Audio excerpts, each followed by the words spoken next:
नमस्कार विद्यार्थी मित्रों, मैं गोहिल जागृति।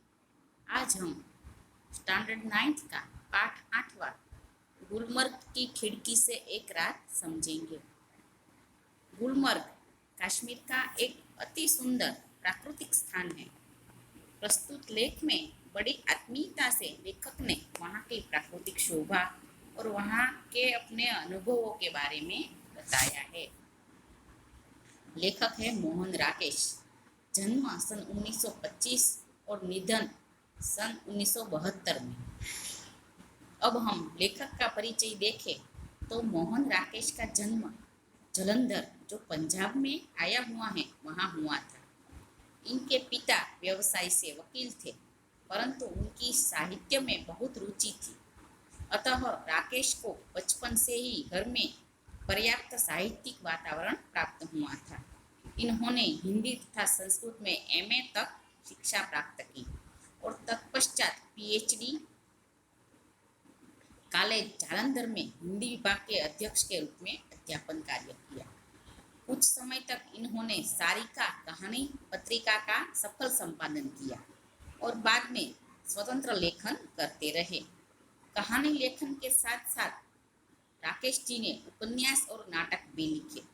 इनकी प्रमुख रचनाओं में इंसान के खंडहर, नए बादल, एक और आदमी आदि कहानी संग्रह और अंधेरे बंद कमरे, न आने वाला कल प्रसिद्ध उपन्यास है। उपन्यास यानी कि नॉवेल, आषाढ़ का एक दिन, आधे अधूरे तथा लहरों के राजहंस इनके प्रसिद्ध नाटक है। नाटक यानी कि ड्रामा।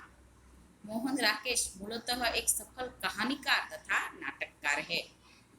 गुलमर्ग की खिड़की से एक रात परिवेश से लिया गया है। परिवेश यानी कि संग्रह। इस यात्रा वृत्तांत में लेखक ने गुलमर्ग के प्राकृतिक सौंदर्य का स्वानुभूत विवरण प्रस्तुत किया है। स्वानुभूत यानी कि स्वयं ने अनुभव किया हुआ। गुलमर्ग का सारा वातावरण इनको अपने में समाया सा लगता है। गुलमर्ग को अकल्पनीय सौंदर्य इनसे भुलाया नहीं जाता। अब हम पाठ देखें तो कुछ जगहें होती है जिन्हें आंख एक बार देखती है तो चौंक उठती है, फिर धीरे धीरे परिचित होकर उदासीन सी हो जाती है। गुलमर्ग ऐसी जगह नहीं है। लेखक क्या कहता है कि कोई वस्तु को हम एक बार देखते हैं, फिर उसे देखने की हमें आदत पड़ जाती है, उसमें कुछ नवीन नहीं लगता। लेकिन गुलमर्ग ऐसी जगह नहीं है। जितनी बार देखे उतनी बार गुलमर्ग हमें नया सा लगता है, रोमांचित करता है। मैं जब पहली बार गुलमर्ग गया तो मुझे वहाँ कुछ भी असाधारण नहीं लगा।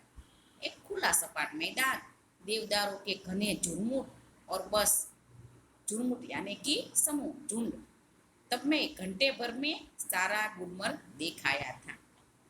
पहली बार जब लेखक गुलमर्ग गए, कश्मीर गए, तो उन्हें कुछ नया सा नहीं लगा। क्या लगा? एक सपाट मैदान है और एक घंटे में तो सारा गुलमर्ग देखकर भी आ गए। मगर बाद में महीनों वहां रहने पर एहसास हुआ कि पहली बार तो क्या, बाद में भी कभी उस स्थान को पूरा नहीं देख पाया। उसे पूरा कभी देखा ही नहीं जा सकता। लेखक को वहां महीनों रहने हुआ था। कुछ शायद काम से गए होंगे और ज्यादा देर तक रुकना पड़ा था। तब लेखक को लगा कि गुलमर्ग कभी पूरा देखा नहीं जाता। शायद यही कारण है कि गुलमर्ग में रहकर वहाँ के साथ व्यक्ति की आत्मीयता धीरे धीरे इतनी गहरी हो जाती है कि वह अपने को भी उस सपाट मैदान में एक हिस्से के रूप में देखने लगता है। हिस्सा यानी कि एक भाग।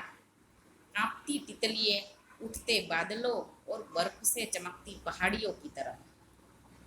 दूसरी ओर वह पूरा विस्तार जिसमें वह स्वयं भी रहता है, उसे अपने में समाया सा लगता है। सूर्योदय और सूर्यास्त दोनों संध्याएं, घना कोहरा, कोहरा यानी कि धुंध, जिसे हम गुजराती में कहते हैं, साब सवेरे जब उठते हैं तो जो होता है ना धुआं धुआं सा, उसे कहते हैं धुंध। और सब कुछ पीली धूप। इसलिए जब व्यक्ति गुलमर्ग से चलता है तो एहसास होता है अपने में ही बिछुड़ने का। अपने उस रूप में जो कि इतना परिचित होते हुए भी सदा अपरिचित सा बना रहता है।